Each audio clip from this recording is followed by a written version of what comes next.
So guys, this is the newspaper out. As you see, cartoon is regarding demonetization. अब इसमें यही बताया गया कि इम्प्लीमेंटेशन एंड एक्सपेक्टेशंस में क्या डिफरेंस रह गया. ठीक है, implementation poor and expectations very high. ठीक है, and one of the deputy governor, I think ex-deputy governor, said that it is kind of firefighting game that the government is playing. उसका क्या मीनिंग है कि जैसे जैसे प्रॉब्लम्स फेस हो रही हैं वैसे वैसे उनको टैकल करने के सॉल्यूशंस लाए जा रहे हैं. ठीक है, rather than it should have been a sprint. ये एक हर्डल टाइप ऑफ गेम है. ठीक है, जिसमें हर्डल है उसको पार करते करते करते करते जाना है. ठीक है, तो लोग यहाँ पे दब रहे हैं. ठीक है, लाइनों में खड़ खड़ के. सो ये तो अब हर घर का इशू हो गया. So this is the thing and the very first article is by elections at pointers.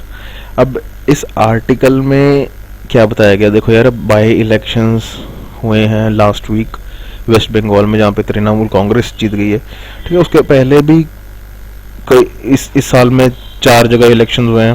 ठीक है, Assam, Tamil Nadu, Puducherry and this West Bengal one. ठीक है, अब पुडुचेरी में कांग्रेस जीत गई है, तमिलनाडु में AIADMK, ठीक है, जयललिता वन, असम में BJP एंड वेस्ट बंगाल में TMC. अब इसमें क्या बताया गया कि बाय इलेक्शंस जो होते हैं वो लोगों की जो एस्पिरेशंस हैं या लोगों का जो मूड है वो बताते हैं कि अगले असेंबली इलेक्शन में क्या होगा, कि असेंबली इलेक्शन बताते हैं कि बाय इलेक्शन में क्या होगा. ठीक है, एक प्रिडिक्शन होती है ना इलेक्शन में कि कौन जीतेगा.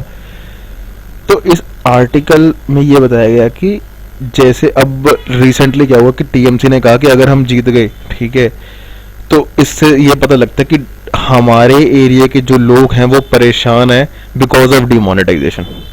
ठीक है, तो अब सेंटर में BJP की रूलिंग है, अब वेस्ट बंगाल में TMC की आ गई. अब उनका ये कहना है कि डिमोनेटाइजेशन के खिलाफ हम जीते हैं. ठीक है, और मतलब इसका मतलब ये है कि लोग हैं जो डिमोनेटाइजेशन से परेशान है रादर देन उसके इम्पैक्ट जो लॉन्ग टर्म में होंगे. ठीक है, most of the people are thinking of short term.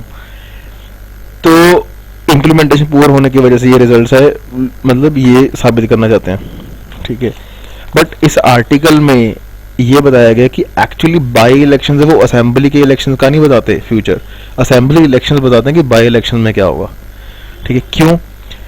क्योंकि जहां जहां पे भी BJP चाहे हारी है, जो जीती है जैसे असम में, ठीक है, वहां पे तो पता चलता ही है कि हाँ भी BJP जीत गई because of their aspiration, their rhetoric power and their implementation, और लोगों की जो प्रॉब्लम है कॉन्स्टिट्यूएंसी लेवल जो इश्यूज हैं उनको जानने की वजह से.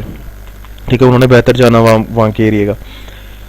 लेकिन असेंबली इलेक्शंस में क्या बताना चाहा है कि जैसे असेंबली इलेक्शन में BJP मतलब अब यहाँ पे जीत गई थी सेंटर में. ठीक है, तो लोगों का भी कुछ फेज वैसा ही है. क्यों? क्योंकि BJP जहाँ जहाँ पे हारी भी है ना, या सेकंड या थर्ड पार्टी भी बनी है कुछ सीट्स के साथ रादर देन टॉप वन, वहां पे भी उसकी सीट्स पहले से इंक्रीज ही हुई हैं.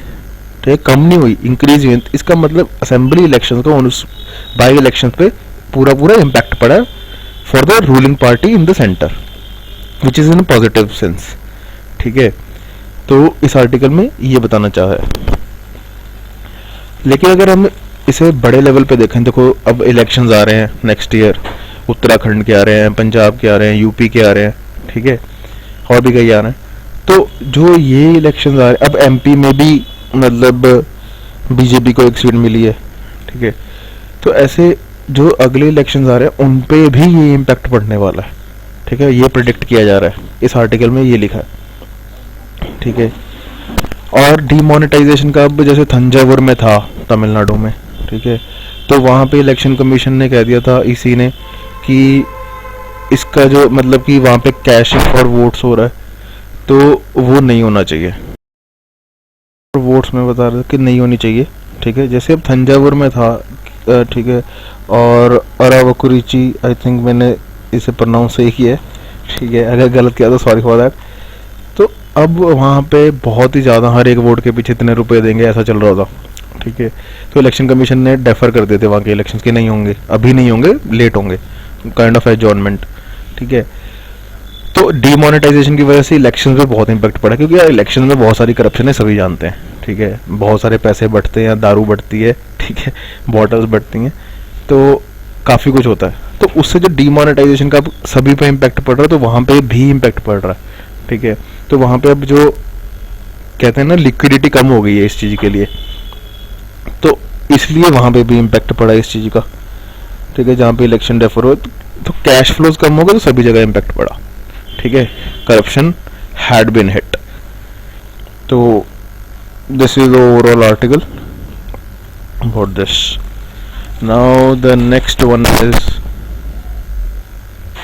No country for the Rohingyas.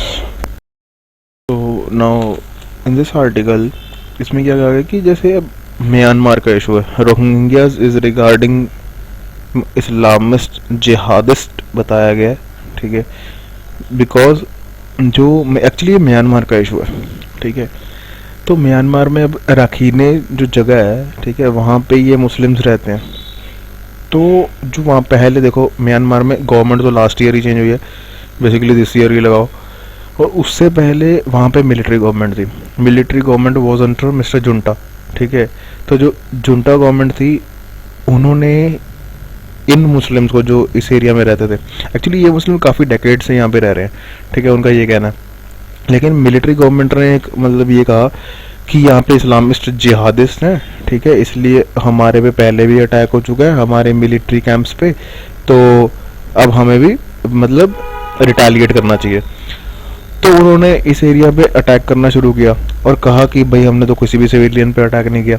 लेकिन जब सैटेलाइट से इमेजेस ली गई तो क्या पता लगा कि भाई 130 लोग मारे गए, 30,000 लोग डिस्प्लेस हो गए, ठीक है। जो भी सिविल मतलब ये मुस्लिम ने जो भागने की उन्होंने कोशिश की उनको भी शॉट डेड कर दिया, उनको भी मार दिया गया गोली मार के, ठीक है। तो इतना माइग्रेशन क्राइसिस शुरू हो गया वहाँ पे। लोग ऑफकोर्स भागेंगे ही कहीं ना कहीं, या तो वो बांग्लादेश भागेंगे जो नियर बाय है, ठीक है, या और कंट्रीज में भागेंगे, जैसे लाओस लगा लो, वियतनाम लगा लो, ठीक है, थाईलैंड लगा लो नीचे, या चाइना की तरफ लगा लो, या फिर through waters they will enter into India, that West Bengal side और ओडिशा साइड, ठीक है। तो सारी नेबरिंग कंट्रीज के लिए भी एक इशू है, ठीक है। तो अब रोहिंग्यास पे ये जो कार्रवाई है, ठीक है, मुस्लिम जो म्यांमार मिलिट्री ने शुरू किया, ये 1970 से परसिक्यूशन शुरू कर दिया। अब क्या हुआ कि जब मिस की गवर्नमेंट आई तो मतलब एक ऐसी फ्लैश आई कि हाँ भाई